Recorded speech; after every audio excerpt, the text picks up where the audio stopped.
Ha jól tudom, mind a ketten használnak beton tojásokat, amiben a bort tartják vagy erésztik. Ha erről mondanának néhány szót, ennek a hatásmechanizmusáról, és hogy mivel másabb ez, mint egy hordó, vagy egy fakát, vagy egy acéltartál. The question was towards our Austrian friends, because Peter knows that you both use concrete eggs for egg-shaped sort of concrete tanks for aging your wines, and then he wanted to ask you to talk about it a little bit. Why do you use it? Why do you think it's good? What's the mechanism happening with the wine? Maybe Werner?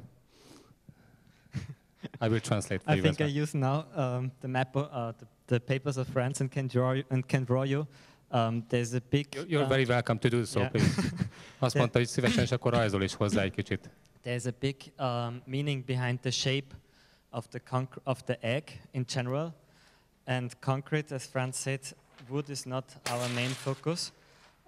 To us at home, it was to find the container where air can breathe through, but not get in contact with any wooden taste. And so we came to the concrete egg. Ugye az alapeset azt mondta, hogy ugye a bornak arra van szüksége, hogy a tároló edény, amiben van, azon keresztül lassan és kíméletesen levegővel érintkezzen, ezt hívják ugye általában mikrooxidációnak, de viszont a tároló edény ne vigyen bele, úgy ne érintkezzen a borra, hogy az ízbefolyásoló hatás legyen, és így jutottak el a betonig. Just if you think about the materials, you have stainless steel, what is completely dense, wood, what has larger pores where the air can breathe or where the air can move through, and concrete itself has very thin pores where oxygen comes very slowly to the wine.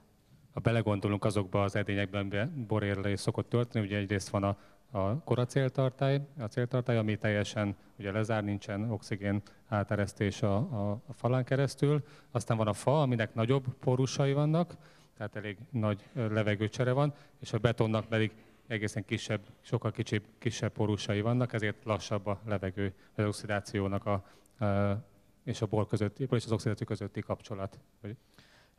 The main idea, the first idea came from France, where Franz and me, we met a guy called Nomblot, who was in former times specialized to produce coffins. Hát mind a ketten egyébként Franciaországból vették az ötletet, ahol találkoztak egy Nomblot nevű úrral, aki egyébként korábban koporsók készítésével foglalkozott. And after every family had its coffin, the business was not successful anymore. Aztán miután minden család megkapta már a koporsóját, már nem volt olyan jó üzlet. And this guy was very clever and thought about the idea making concrete containers for the wine business. És aztán ez a nagyon okos ember egyébként arra adta a fejét, hogy betontartályokat készítsen a borászoknak. And if you see in France, there is a long history in all kind of concrete containers, cylinders, cubes, whatever. And if you see all the big houses, the old chateaus, they use concrete for red wine aging. Egyébként Franciaországban nagy hagyománya van a beton tartályoknak, beton használatának bortárolására. Különböző formákban, négyszögletes téglalap alakú. Egyébként régebben a Bordeaux-ban sátók is használtak tárolásra betontartályokat. And then we have tested it and were very happy with it, but then thought it's not very ecological to carry the concrete from France to us. And on the other side, we were not so happy with the inner surface of the eggs. So we decided to build them on ourselves. Tehát ugye egyrészt először hoztak onnan, de nagyon bonyolult volt és drága onnan transportálni vagy utaztatni Franciaországba ezeket a tartályokat. A másik problémájuk az volt, hogy nem voltak nagyon boldogok a belső kialakításával, a simaságával a belső falának, a betontartálynak, ezért úgy döntöttek, hogy ők maguk megpróbálják megcsinálni helyben. So this is the profane side, but there is another side, an energetic side, what is the background of it, what also is a big concern in our biodynamic farming, and that is the shape. Ez volt ugye az első része volt a profán történet, és a másik az egy ugyancsak nagyon fontos történet, az energetikai oldala a dolognak, ami az ő biodinamikus szemléletükben nagyon fontos, és ez pedig a maga a forma, a tojásforma. So this is just an skizze. It's not very exactly what I can print now, and I would need a ticket.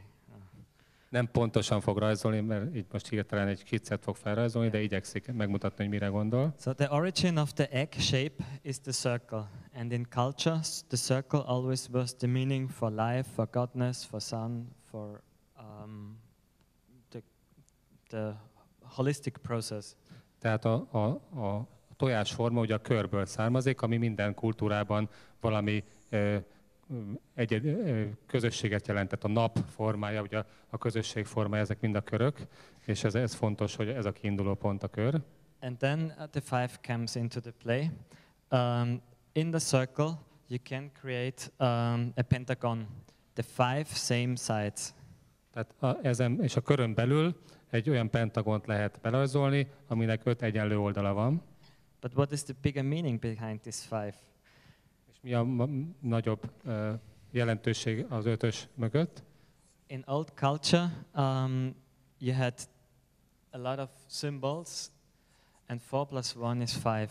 4, the symbol in the old Babylonian time for the 4 elements, 1, the symbol for life, and 4 plus 1, it is the number 5, and 5 became the symbol of the matter, of the materials with life.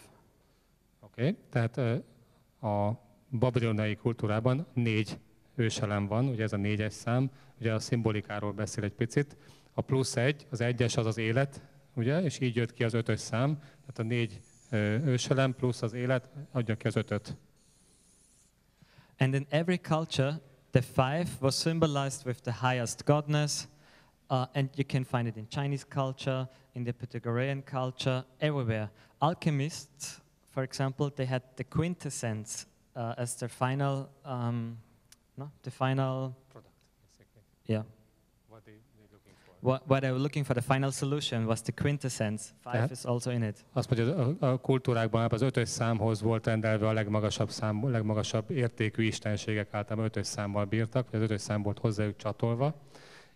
És ahogy mondta például az alkemisták, az egy másik történet, az alkemistákat is példaként hozta, hogy a quintessencenek, tehát 5-ös ott is benne van, nevezték az ő, amit elpróbáltak érni a termékként.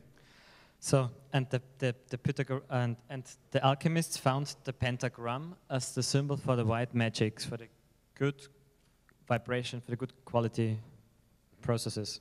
Tehát az alkemisták a pentagont találták annak a mintájának, vagy legalábbis szimbólumának, ami a fehér mágia, vagy legalábbis a jó dolgoknak, a jó vibrációknak a léte. And then you can start printing from this one here, 3 circles. I try my very best. Megpróbál 5 kört berajzolni, amit szeretne, mondta, hogy nem, így most nem lesz tökéletes a rajz. So you have a small circle here, Tehát ugye a what covers the top of the egg. Then you have a medium circle here, what covers the bottom of the egg.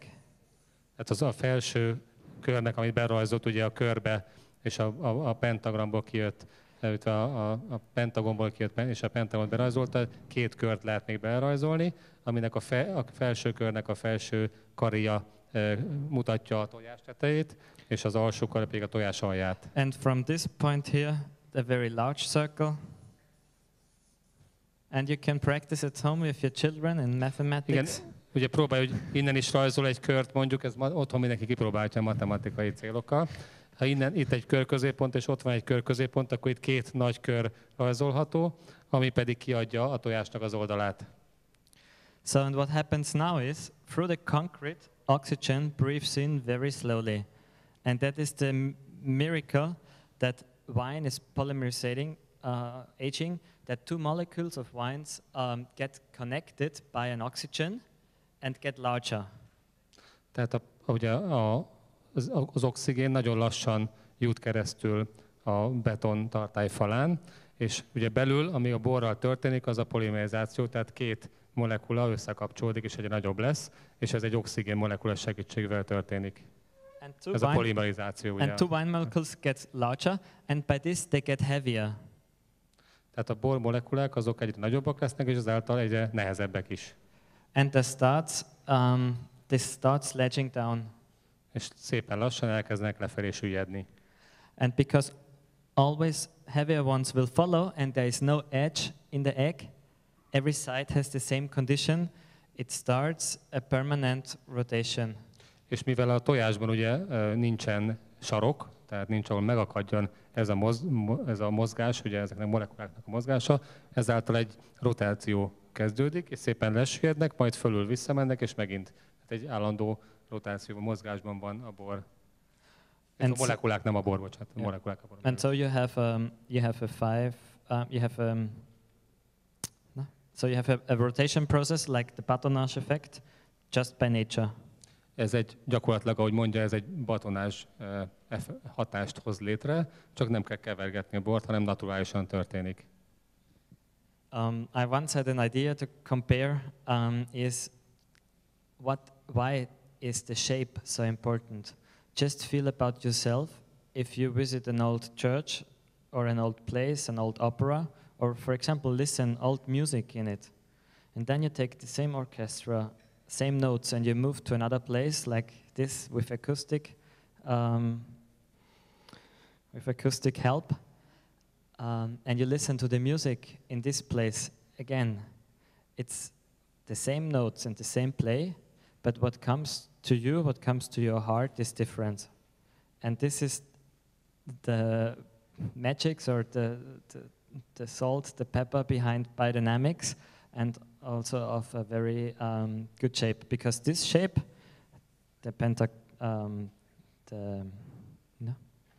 pentagram, is pure, is in all sizes in the golden cut. Golden cut. Yeah. Igen, azt mondta, hogy neki régebben volt egy ilyen gondolata, hogy miért fontosak ezek a dolgok számára legalábbis.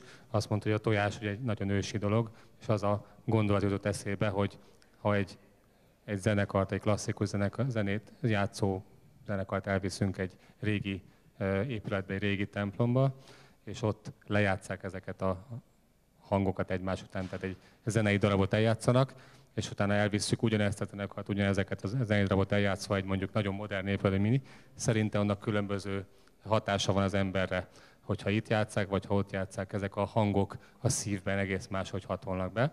Ezt csak az ő gondolatkísérlet próbáltam letolmácsolni. És azt mondta még úgy fejezésül, csak így beleemlítve, hogy ha megnézzük ennek, tehát van az aranymetszés szabálya, nem tudom, hogy aranymetszésről hallottak, de felfedezhetők ezek az aranymetszésnek az arányai ebben a történetben is, amit elmesélt, de gondolom ezt mindenki otthon talán matematikailag és utána nézhet a dolognak. Valóban ez a rajz nem pontosan és nem biztos, hogy tökéletesen érthetően fedi le, amit mondott. Ha ezt megnézik otthon, de egyébként az interneten van, megtalálják videón, ez szépen le van rajzolva, és sokkal érthetőbb, sokkal egyértelműbb, mint hogy most így belekaptunk egy pillanatra ebbe a témába. Kérdések még? Így most a betontojásról kimerítő rövid előadást hallottunk. Lehet, hogy majd szervezünk erre egy külön mesterkurzust még a jövőben. Tessék? Betontojás. Igen, betontojások lesz. Jó, ha nincsen kérdés, akkor köszönjük szépen először is a figyelmet. Köszönjük szépen a borászoknak a hozzászólni valóikat.